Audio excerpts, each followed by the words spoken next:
Hello everyone, my name is Garvin and I read things and chatter about them on the internet for your entertainment. Today we're looking at a graphic novel entitled Fathom, A World Below, Volume 1. Fathom is the creation of Michael Turner, and I'm going to get into his story in just a moment. Now, the reason we're covering this graphic novel is I feel it fits into the whole thing of somewhat mythical beings that are not mermaids that I just finished on last video. Plus, this has been a long time request by a patron of mine. In fact, my very first patron. He's been supporting my work since I was writing book reviews on a blog, and this isn't his only request, but I think I've hit a fairly good number of them, and since he's still backing me and cheering me on, I'm assuming he's not completely disappointed. So, with all that aside, I just wanted to note, this is the kind of power you can have for $1 a month, folks. Just throwing that out there. Let's get on with the review, though. Now, before we talk about the comic, let's go into some background first. Fathom is published by Aspen Comics, which was the creation of Michael Turner. And let's talk about him for a moment. Mr. Turner was born in Tennessee in 1971. He moved to San Diego after graduating from the International Performing Arts Academy, and he was discovered at a comic book convention by Mark Silvestri, one of the founders of Image Comics, in 1992. He's credited as one of the creators of Witchblade. Witchblade is one of Image Comics' most successful characters, and in 1998, he first published Fathom with Top Cow Comics, an imprint of Image Comics. Sadly, 2 years later, in the year 2000, he would be diagnosed with bone cancer, and he would end up battling that cancer on and off for the rest of his life. This is a personal opinion and has nothing to back it up, but in going off of my experience with friends and family who have had bouts with cancer, I wouldn't be surprised if that experience is what really pushed him into creating Aspen MLT in 2002, his own independent comic book company. Because of that, he ended up in a legal battle with Top Cow Comics that ate up a year and forced him to rewrite part of the Fathom series, but we'll go into that more if we ever do a video about Volume 2, because the rewrite didn't affect Volume 1, and just for the record, I am going off of the 1998 Volume 1 here. Mr. Turner started publishing Fathom under Aspen MLT along with another series called Soulfire in 2004. He also started doing illustrations for DC and Marvel Comics. And I find it incredibly unfortunate that he would pass away only 4 years later in 2008, as that cancer returned and killed him at the age of 37. So Mr. Turner joins the ranks of very creative and talented people who were cut down before they ever realized their full potential. Now, every young death is tragic in my view, but the case of someone dying as they're throwing themselves into a grand creative endeavor is, if you'll excuse my purple prose, doubly tragic, because we'll never know what their greatest works could have been. While losing those potential works of art are nowhere near as bad as the loss of a human being, it's still fairly terrible in its own right. That said, Aspen MLT is still in operation and still publishing comics to this day.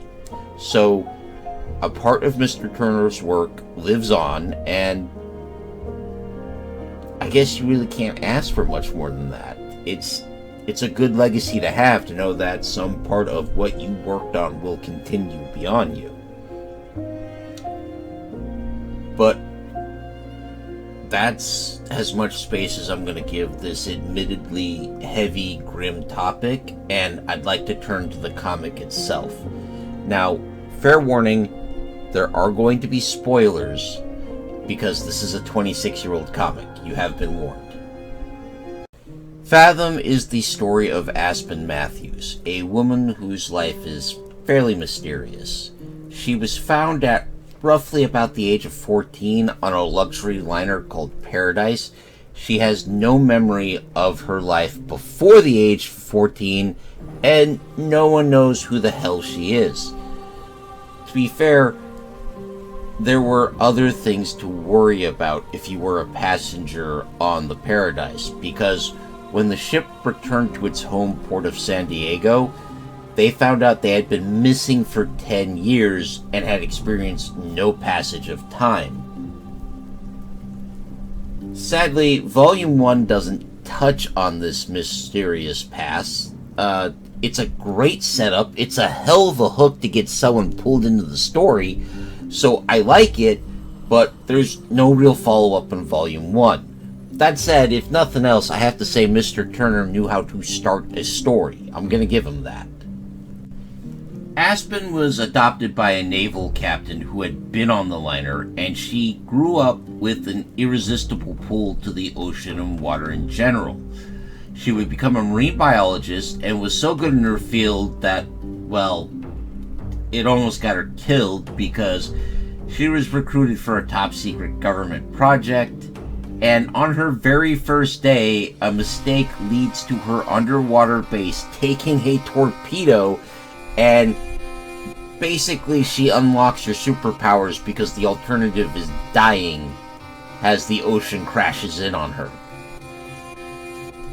It turns out that she got these powers because she's the member of a hidden ancient race who live under the sea and are mystically linked to water, who are called the Blue.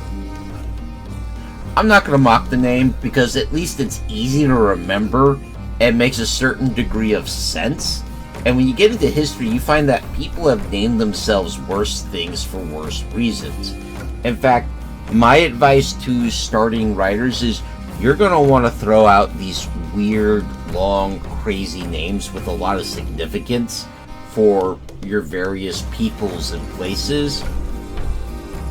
It might be better to make a name that you're sure your readers will remember. They at least will thank you for it later, even if you're a little frustrated. Getting back to Aspen, however, she's a very powerful member of the Blue, which is unfortunate for her because that makes her the focus of a conflict between two opposing factions within that society. One who wants to continue keeping their culture secret and hidden from humanity.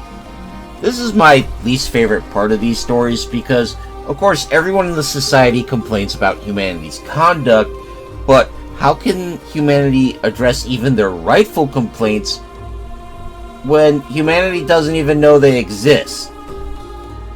This is like me living in an invisible house and complaining that you keep walking across my front yard. You don't even know this isn't anything but an empty lot, so why would you treat it as anything but that? Sorry, I'm ranting and raving now. But the Blue aren't hiding because they're scared of humanity or anything like that. In fact, the other faction goes, not only should we review our existence in humanity, but we should conquer the world, because it'd be trivially easy to do so. And if you're saying, hey, we're pretty sure we can conquer the world even if the rest of you don't join in, you're not scared of humanity at that point. You're just hiding because you're big fans of hide and seek, I guess? I don't know. Of course, the other faction's first step to conquering the world is starting a war between the United States and Japan. This is one of those things in the story which is very much an artifact of its time. So, for those of you who might be too young to remember, there was this strain of paranoia in the 90s because Japan was a rising economic power, that this was going to lead to some sort of military conflict. And if you're in the 21st century, that almost seems comical. But there was a time where people took that idea seriously, even though there really wasn't much to back up the idea of Japan being able to start or prosecute another war with the United States, or even that the people of Japan would really want to. But just, it's an artifact of the comics age. It was published in 1998, so I'm not going to beat it up too much about that. There's also the issue of the blue faction, the aggressive one, being sort of allied to a single American admiral who is helping to keep them hidden from humanity by doing things like rerouting spy satellites and burying intelligence reports, things like that. And if you know how the US military works, you know that a single admiral by himself would not be able to do this. A lot of how the military and intelligence community is set up and run is to prevent any single person, except possibly the president, from being that powerful. It would have worked better if the admiral was part of a cabal of flag officers and intelligence leaders, not unlike the jugglers from G.I. Joe, who are a group of generals and their allies who do things like this admiral is doing. That said, this is a common mistake. If you're not really well acquainted with how the military or the intelligence community works, this wouldn't seem too out there, especially since we're in a superhuman comic book. There's also a Navy pilot named Chase. I like him. He's one of my favorite characters so far. But he goes UA, or AWOL, depending on which service you're from, and everyone knows where he is, but no one sends the cops or anything to drag him back to stand trial, because going UA is a crime, and this is never really explained. And I'm sitting here going, hey, military desertion is a crime, and the police will arrest you for it. You can't just leave the military before your term of service is over. Now, Chase is a pilot, which means he's an officer, so he could formally resign his commission and then leave, but the story just has him just going, screw this, I'm out. And it's one of those things that pulls me out of the story. I'm sitting here like, this would work better if Chase had resigned his commission and left. Your mileage may vary on this. Now, me nitpicking here aside, the motivations of the characters are very solid and believable. Chase is the guy who launched the torpedo at Aspen's base, and that is tearing him up. He launched that torpedo because he saw an unidentified craft shoot down his wingman, and he had a lock on it, but when he fired the torpedo, the darn thing just kind of went poof, and then the torpedo hit Aspen's base, and a lot of people were hurt and killed, and yeah, he's struggling with that.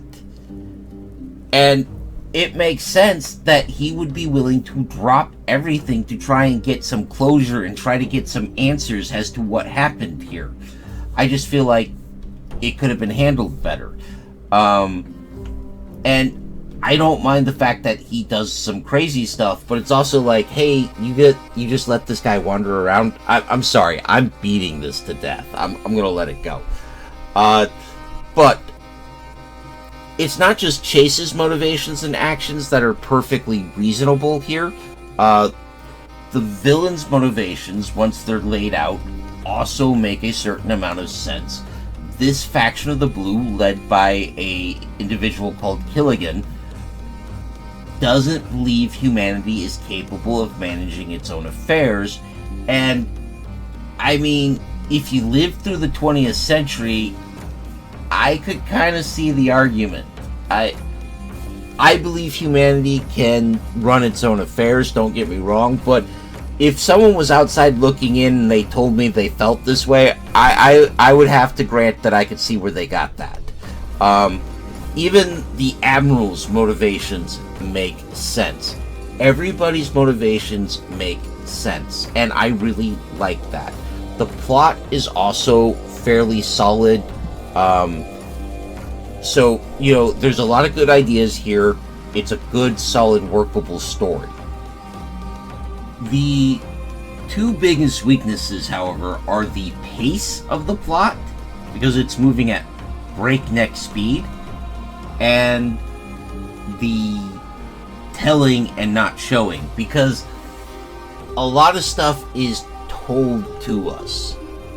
Aspen falls in with the bad guys, and we're told why she makes this choice, and we're told about her training and how she's coming to grips with her powers, but we're never shown it, and that's a weakness.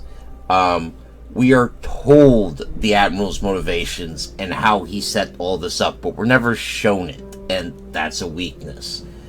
Plus, because the plot is so fast, because there is so much happening, there's not a lot of time for things to breathe, or for, us to spend a lot of time with any characters outside of maybe Aspen or possibly Chase. Those are the only two characters I feel like I have a firm grip on. And there's a lot of supporting characters that I'm sort of like, I'm not sure who this person is. It doesn't help that some characters are introduced and then taken out so quickly that there's no real weight to it. And this is difficult because it's your first comic book. You want to tell a complete story, and comic books are an uncertain medium. You could get canceled at any time. So I can understand the urge to just try to barrel through, get the whole plot out, and maybe you can go back and add characterizations later. That said, I like Fathom. I'm going to be looking at Volume 2 and additional entries to the series. I just can't give this individual graphic novel a high grade. I do feel it's on a A to F scale. It's at least a C or a good strong C+.